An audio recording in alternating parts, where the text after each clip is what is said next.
Oslob, Cebu. So, 3 a.m. pa lang, nandiyan na kami at naghihintay at nag-start na nga itong ang pila. So, kita nyo naman, ang dami, ang haba niya para lang makita ang whale shark. 'Di ba? Grabe.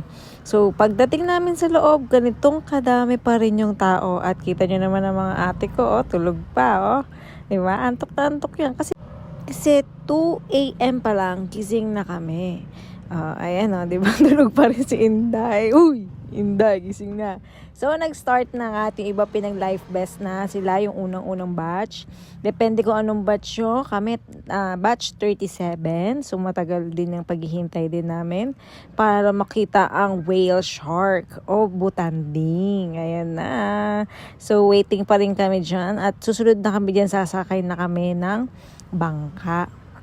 So, hello muna sa aking asawa, diba? Ayan. So, hi sa mga kasama ko. Pangiti-ngiti lang yan. Pero medyo kabado yan. Ayan. So, turn na namin, guys. Kami na ang susunod na papasok sa bangka. At eto na nga naramdaman ko nung araw kanya. Sis, parang ayoko na.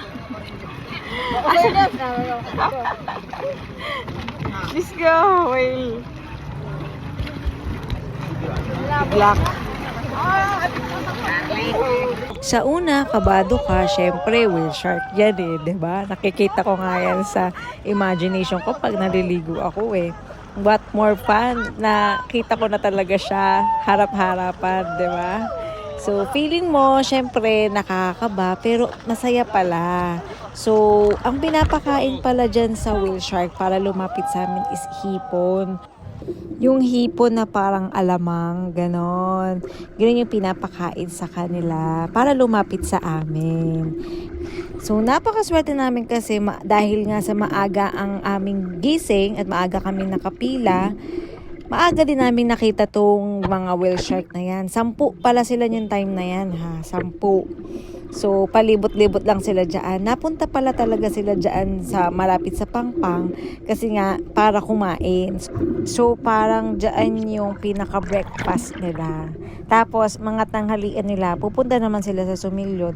Kaya mas maganda kapag umaga talaga kasi maaabutan mo hindi sila. Hindi kasi control ng mga diver yung pagpunta dyan ng mga whale shark. Kaya mas maganda, mas maaga. Kasi pag mga bandang 10 na, 10:30, 11, wala na. Baka isa na lang ang maaabutan ninyo na whale shark.